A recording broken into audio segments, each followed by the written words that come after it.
Hashem, Parashat Vaikra. Dans la paracha, cette paracha, ce livre de Vaikra, il vient juste après la construction du Mishkan. On a parlé déjà 4 semaines pour la construction du Mishkan, les matériaux, la manière dont ça a été construit. Et la semaine dernière, Rachid nous explique qu'il ne pouvait pas mettre le Mishkan sur pied. C'est mon cher Rabbeinu qui l'a mis sur pied. Hachem lui a dit, fais semblant, mets ta main et moi je veux le mettre sur pied. Okay? Maintenant, le dernier verset de la semaine dernière, c'est écrit qu'une fois que le Mishkan était debout, il y a un nuage qui est descendu sur le Mishkan. Là, la Torah dit, il ne pouvait pas venir, il ne pouvait pas rentrer, parce que la Shekhinah était présente, et il n'avait pas encore la permission de venir. Le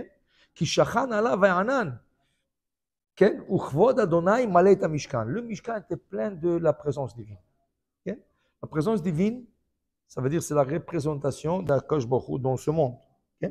C'est comme, ils expliquent, Hachem prend une grande lumière, il la concentre pour que cette lumière se concentre dans un endroit. C'est pour ça qu'au début, Hachem était partout. La présence d'Hachem était partout. Seulement après la faute de Vaudor, eux, ils ont demandé qu'Hachem concentre sa présence parce qu'ils disent, on a besoin de vous, pas voir, mais communiquer avec vous dans une place. Mais Hachem est présent partout. Mais ils n'ont pas conçu comme ça. Ils l'ont conçu comme il faut un endroit. Et c'est pour ça qu'ils sont partis faire le Vaudor. Parce qu'ils avaient à qui se référer. Chaz v'shalom. Alors maintenant, Hachem dit, ok, va sous les Mishkan, v'shachanti betocham. Chachamim nous explique, vous pensez que je vais résider dans le Mishkan. Je vais résider en vous, sans que vous le sachiez même.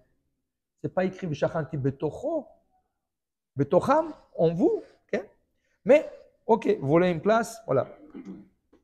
Mais après l'énugation de 7 jours, la Shekhinah descend et Moshe n'a pas le droit de venir. Il doit attendre jusqu'à qu'il reçoive signe d'Akadosh Baruch Hu pour pouvoir venir. Okay? En plus de ça, la Gemara nous explique, depuis la destruction du temple, l'Ozaza Shekhinah mikot el Amaravi. Jamais la présence divine a quitté le kotel. Okay?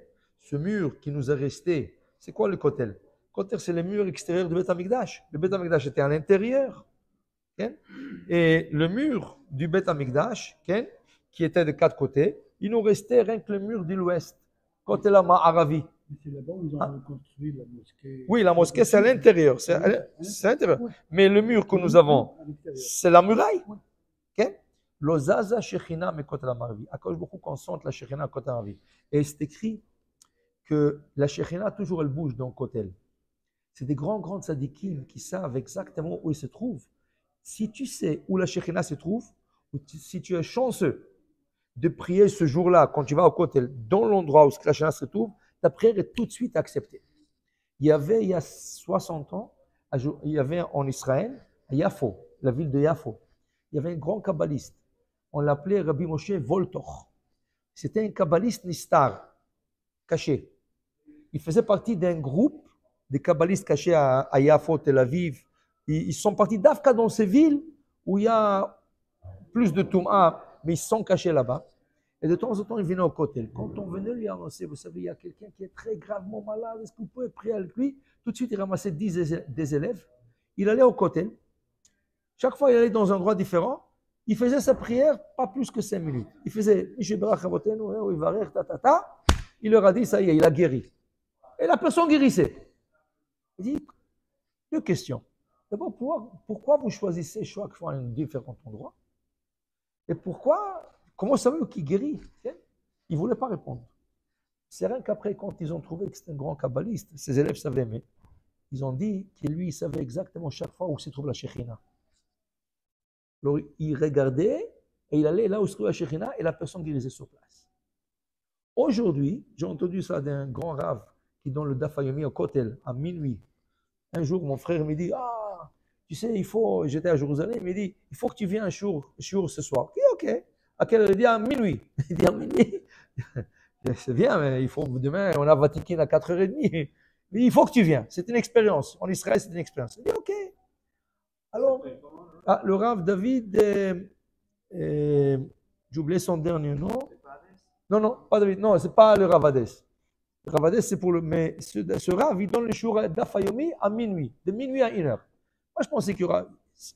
D'abord, c'est une expérience. Tu vas au cotel, c'est calme, calme. Il y a des gens, mais c'est des grands tzadikim qui viennent. À minuit, c'est des grands tzadikim qui viennent. Tu vois avec des grands rabbanim. En journée, c'est balagan. Mais à minuit, d'abord, il y a un petit vent quand ça frais. Tu es à l'aise déjà. Et des grands rabbanim qui viennent, tu vas venir un par un, ils vont.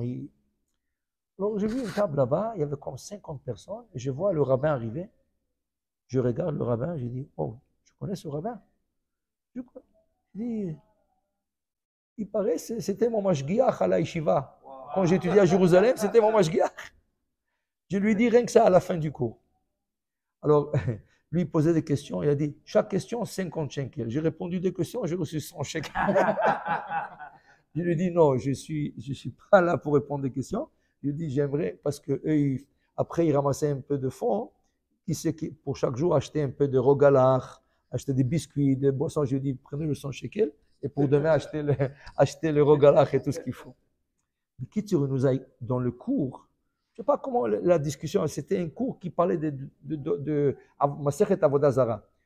Du coup, je ne sais pas comment on est arrivé à la discussion. Il a dit, vous savez, chaque vendredi après-midi, à partir de midi et demi, viennent ici Abraham, Yitzhak et Yaakov à Kedushim, les 3 patriarches. Il a dit, mais on sait même, selon le Zohar, où il vient. Où il vient? Il dit, il vient, quand tu vas au côté, à côté gauche, il y a une tunnel. Quand tu rentres pour le site, il y a des synagogues dedans. Il dit, juste avant de rentrer, le mur, qui est juste avant de rentrer, il y a 3 briques. Tu comptes le 3e brique, qui se trouve là-bas. Il dit, si tu as la chance jamais d'être en Israël, le vendredi, à faire Mincha Gedola, va là-bas, ta prière va être acceptée. Il a dit, mais les gens, tu sais, à midi et demi, les gens sont en train de courir, les gens sont en magasin, mais si tu es touriste et tu as cette chance, va trouver là-bas ou sinon même, tu lis des Teilim. Va là-bas, lis des Teilim. 3e, tu comptes 3 briques. La grande brique là-bas qui se trouve, c'est des grandes briques là. La grande brique là-bas, tout ce côté, tout ce mur, côté du mur, les 3 patriarches Abraham, il vient pour l'extérieur. L'extérieur. Il dit chaque vendredi, il ne change pas de place.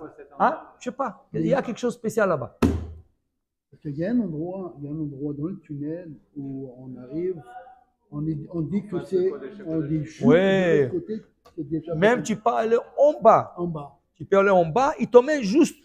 Où c'est quel rocher? Kodeshim. Où c'est quel rocher? Oui, oui. Moi, je l'ai vu, mais ça, moi, après la guerre de Yom Kippour, de Sheshet Hayamim, on est allé là-bas, on est rentré. Ma mère, elle ne voulait pas rentrer comme ça. Elle est rentrée de côté pour le Ishtachavot. On est allé voir, on a vu le rocher. Tu es juste en coin de ouais.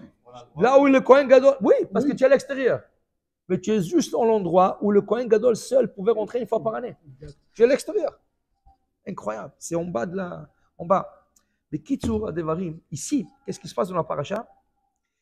Que Moshe Rabbeinu, il dit, Velo yachol Moshe lavo el moed, ki shachan alav ha'ana. Yafé. Ça, c'est la semaine dernière, fin paracha. Dernier verset de la paracha. Notre paracha, cette semaine, et notre livre de Vaïkra, qui commence le livre de Vaïkra, Vaïkra el Moshe. Et voilà, il a été appelé après 7 jours. Moshe, viens. Vaïkra el Moshe. Vaïdaber elav moed moed. Et Hachem lui parle. Okay? Les morts, d'Aber et Bnei Israël, et voilà, tu vas parler aux enfants d'Israël et tu vas leur expliquer, Adam qui a écrit Mikem Korban, voici le service, comment les gens vont apporter des sacrifices. Alors ce livre va parler des différents types de sacrifices et leurs lois. Quand on peut l'emmener, quoi il faut emmener, ça va être mâle, femelle, ça va être un taureau, ça va être un brebis. Tout ça, c'est le livre de Vaïkra. Okay? Alors Moshe, Rabbeinu dit, Hachem lui dit, ok Moshe, alors tu vas l'écrire dans la Torah, que je t'ai appelé, voilà, je t'explique toutes les lois. Moi, je vais écrire dans la Torah que voilà. Qui suis-je? Vaïsh Moshe Anav Meod, il était mon M. Il dit, moi, je vais écrire que vous m'avez appelé, Chas v'Shalom. Alors, il a écrit Vaïkar. Vaïkar, ça veut dire, il s'est apparu à lui par hasard. D'où est-ce qu'on trouve ce terme? On trouve chez Bilham. On dit Bilham, quand Dieu s'est apparu à lui, parce que c'était le prophète des nations du monde, Akadosh Baruch Hu ne l'aimait pas, mais il fallait qu'il lui donne des messages pour les nations du monde. C'est écrit Vaikar Hashem el Bilham. Jamais il s'est apparu à Bilham le jour, toujours la nuit, quand il dormait, dans un rêve, et comme ça, par hasard. Oh Hashem, vous êtes présenté aujourd'hui, je comprends. Lui, il ne savait pas quand Hashem va lui parler. Moshe Rabbeinu, non. Chaque jour, en journée. Okay? Alors, Moshe Rabbeinu dit, je vais écrire comme vous avez écrit pour Bilam. Il dit, Hasve Shalom, toi tu es Bilam. Amavdil ben Kodesh lechon ben Atamela Taor Efalfe Avdalot. Qu'est-ce que c'est ça? Tu vas écrire Vaikra, je t'ai appelé. Il dit, non, mais qui je suis pour que j'écris ça? Qu'est-ce qu'il fait Moshe Rabbeinu? Il va écrire le mot Vaikar et il ajoute une toute petite Aleph. Toute petite. Alors la Aleph est minuscule. Dans le Sefer Torah, elle est minuscule. Si tu ne la vois pas bien, tu vas lire Vaikra, mais si tu ne la vois pas.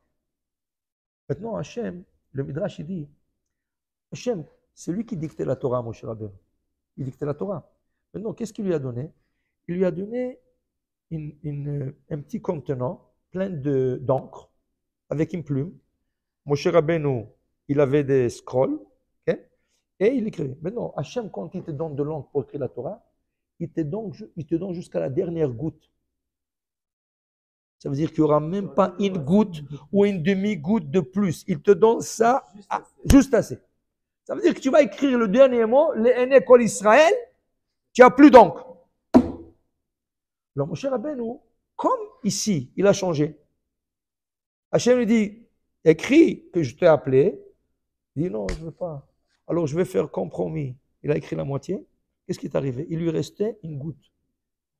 À la fin, quand il a fini la Torah, il lui restait une goutte. Qu'est-ce qu'il fait Hachem? Il prend cette goutte et il le met sur son visage. Alors, nous lisons dans la Torah. Okay, nous avons... Non, Vaikra. Vaikra. Mais si l'Aleph est petite, c'est comme si l'Aleph n'est pas là, c'est Vaikar. Nous lisons dans la Torah, dans la fin de Parashat Kitissa, et Rachid déjà il nous avance. En mukdam ou mouchar b'Torah, il n'y a pas une ordre chronologique dans la Torah. Cette goutte qui lui est restée, Hachem lui a mis sur le visage. Quand Moshe descend avec la Torah, il lui dit écrit Vaikra, il écrit Vaikar avec un petit Aleph. Beredet Moshe me'ar Sinaï, quand il descend du Sinaï, ou Shne lechot ha'edut beyad Moshe, bereto menar, il a les deux tables de la loi, quand il descend, c'est la deuxième fois déjà. On parle de la deuxième fois, pas la première qui les a cassés. La deuxième fois qu'ils ont descendu Kippur. Où Moshe lo yada, il ne savait pas Kikaran Orpanav. Il avait de la lumière qui jaillit de son visage. Dit le Midrash, Rachid le rapporte, d'où est-ce qu'il a eu cette lumière? De cette goutte. Tu lui as mis sur le visage comme ça, c'est une goutte de honte qui vient d'Hachem. Ça a illuminé son... Et c'est écrit quand il... Ou Loyada, lui-même ne savait pas que son visage est très illuminé. Vayar Aaron vecho bnei Israël et Moshe vine karan parnav. Quand ils voient comme ça, vayireu migesh trab. Ils ont jamais vu une lumière comme ça. Ils se sont retirés de lui. Ils sont retirés, ils ont eu peur. Ils ont eu peur. Okay?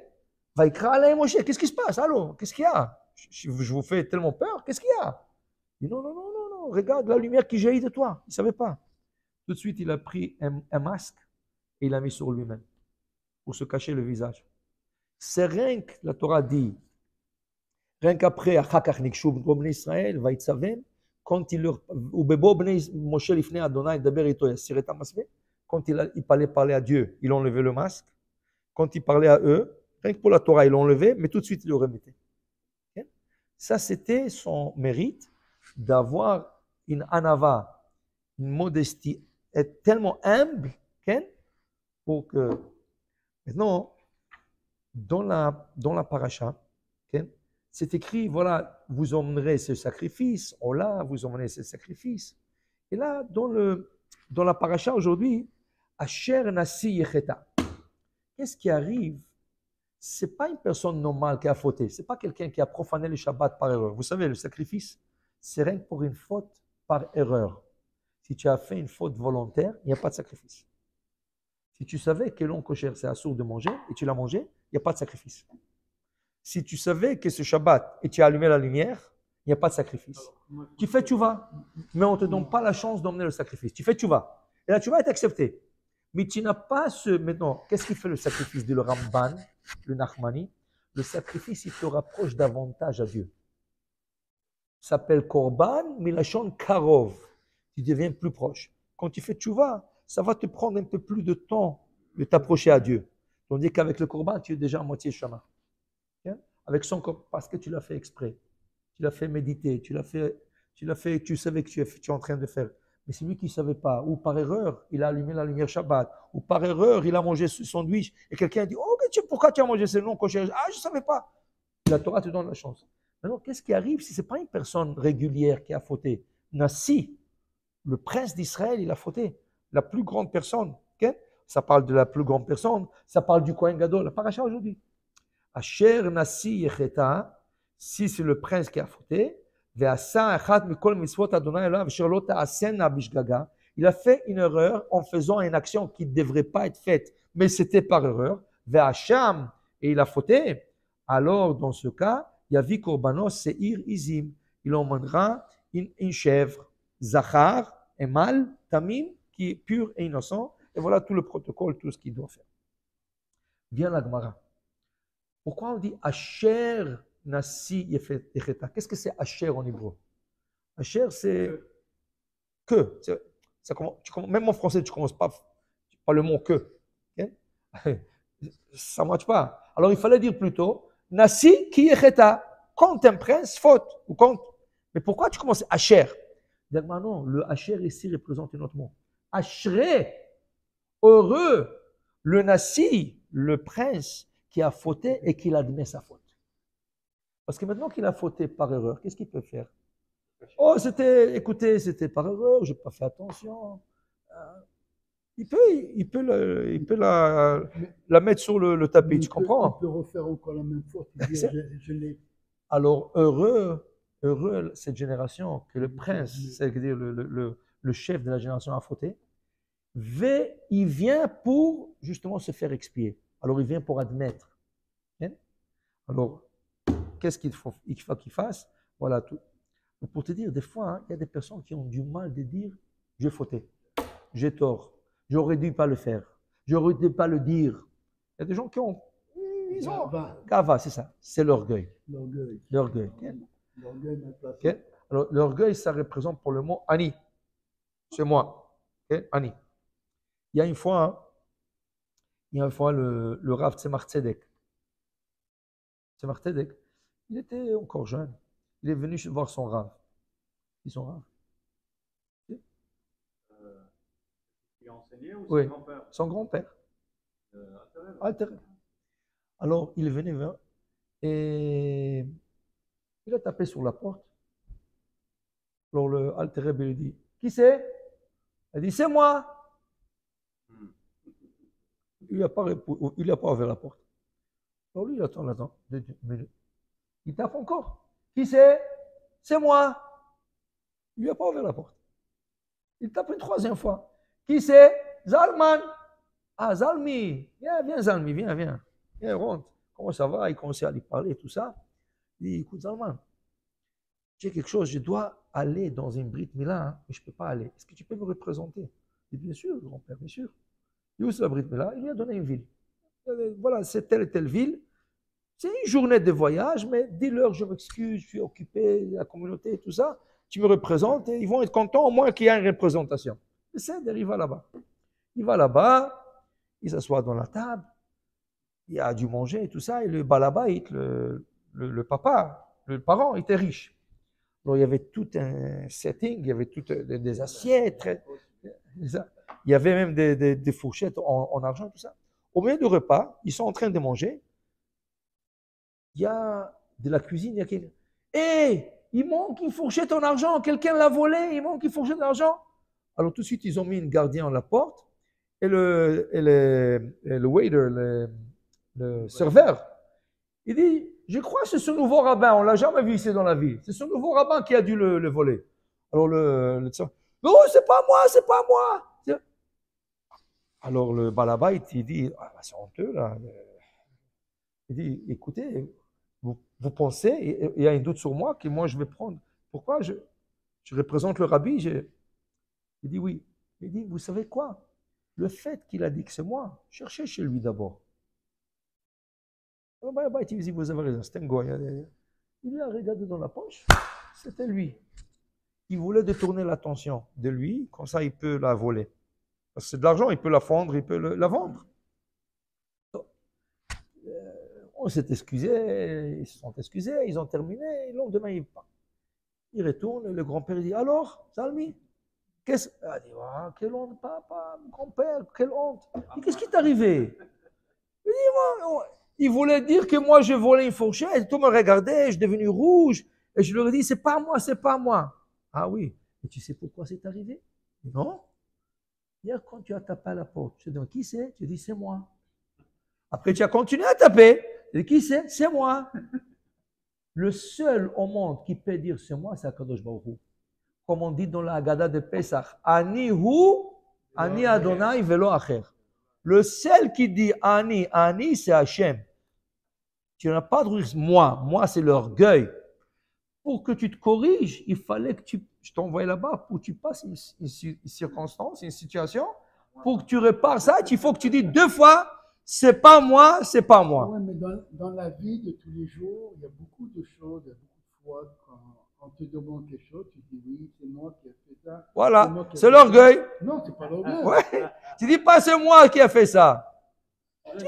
Tu bouges la tête un peu, les gens comprennent, c'est toi. C'est bon Dieu. Si tu vas dire c'est moi, voilà. Il ne faut pas dire, il faut jamais dire c'est moi. Dis-moi, c'est l'orgueil, dire c'est moi. Non. Ah, tu viens chez tout le monde et dis, ah, vous savez qui c'est qui a préparé la table, c'est moi. Non, c'est pas. On ne peut pas le dire, les gens savent. Jackie, tu as préparé la table? Il bouge la tête. Quand ta femme...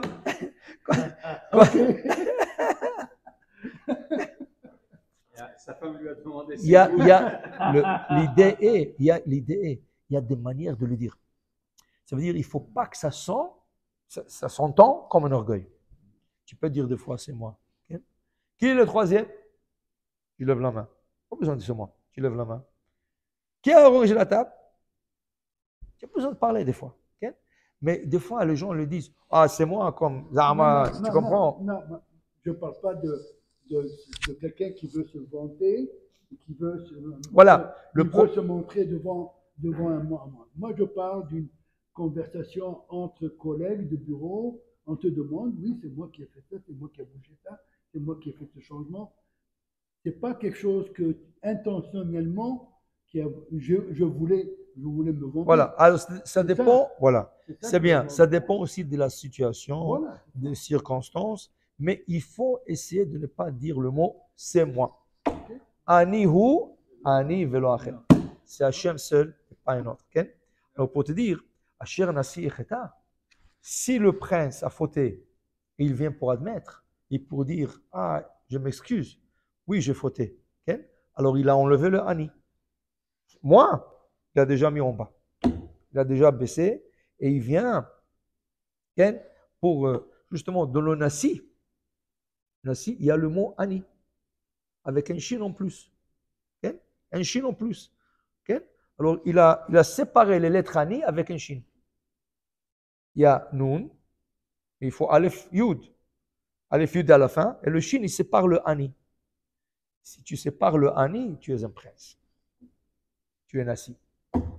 Si tu es ani, tu n'es pas un prince. Tu es toi. Tu ne peux pas être un prince. Pour dire, la Torah, le sacrifice, le korbanot, c'est de la anava. Moshe Rabbeinu commence ce livre de sacrifice par sa propre anava, qui ne voulait pas dire, moi je vais écrire que Dieu m'a appelé à moi. Non, je ne peux pas écrire ça. Et Dieu lui force. Mais Hachem te dit de le faire. Oui, mais je ne peux pas le faire. Mais ça, c'est le vrai orgueil. Il y avait une fois, dans une ville, dans le temps des Maïmonides, en Égypte, on parlait de quelqu'un, un gouverneur jusqu'à, on dit, vous savez, tout le monde disait de ce gouverneur, quel anava, c'était un non-juif, quel anava, waouh. C'était un gars effacé. Et toute la ville parlait de lui. Et le Maïmonide, il dit, mais il faut les voir. Comment ça se fait que je n'ai jamais rencontré cette personne? Goy, pas goy. Mais dis-moi, s'il y a une personne extraordinaire comme ça, il faut que je le rencontre. Alors il a demandé à quelqu'un, est-ce que tu peux m'arranger un rendez-vous avec lui? Il dit, bien sûr. Vous, le Maïmonide, le docteur du roi, bien sûr qu'il voudra vous voir. Alors ils se sont rencontrés. Dès que le Maïmonide l'a vu, il a vu déjà à qui il a affaire. L'autre, il n'avait même pas besoin de parler. Il avait l'œil sur lui. Mais, alors ils sont... Bonjour, bonjour, je suis enchanté, je suis le docteur du roi. Ah. Le Maïmonide dit, vous savez, j'ai entendu tellement de bonnes choses sur vous. On parle de votre simplicité, vous êtes humble, vous êtes... Et je me suis demandé la question avant de venir ici. La Torah, notre Torah, nous parle de Moshe Rabbeinu, Vaïsh Moshe Anav Meod. Comment ça se fait, on ne parlait pas de vous dans la Torah? Alors il lui dit, oui, moi aussi je me pose la question, ça fait des années que je me pose la question. Il a eu... Il voulait rien qu'il dise ça, il rien pour ça. Tu comprends? Il y a d'Anav. C'est là où c'est dévoilé. Exactement. C'est dévoilé. Il y a des gens ils se disent, fais-lui une petite chose. C'est pour ça que Khami disent, Adam Nikar, comment tu connais une personne? Koso, Kiso, Vekaaso. Touche-lui, donne-lui à boire un peu et tu vas voir qu'est-ce qu'il... Ah, non, c'est à moi. Et touche-lui la poche, waouh, qu'est-ce qu'il va te faire? Et Kaaso, laisse-le s'énerver contre toi. Tu vas voir, Moshe Rabbeinu, Anav Nikol Adam. Sauf pour l'histoire de Korach. Que Korach a débordé le verre, comme ils disent là-bas. Mais quand on va arriver là-bas, on va parler pourquoi là-bas il s'est énervé. Il y a une raison. Mais à part ça, il était effacé. Comment il dit dans la Torah? Quand il vient se plaindre vers lui, Venachnu ma. Encore. Au lieu de dire Anachnu, moi et mon frère, que sommes-nous? Il dit même pas Aleph. Encore il efface le Aleph. Venachnu. Mais là-bas, Dieu ne l'a pas dicté. Il a écrit lui-même. Il a dit lui-même, alors il n'avait pas droit d'écrire. Il avait le droit d'écrire Venachnu. Venachnu. Et comme si tu dis en français, nous, on lève le N. Qu'est-ce qu'il y a? Où? Tu ne veux pas le prononcer. Il dit Venachnu ma. Ça, c'est très vrai en avant. Pour te dire, cette paracha, cette semaine, on apprend sur la qualité de la anava. Baruch Adonai Le'olam. Amen. Amen.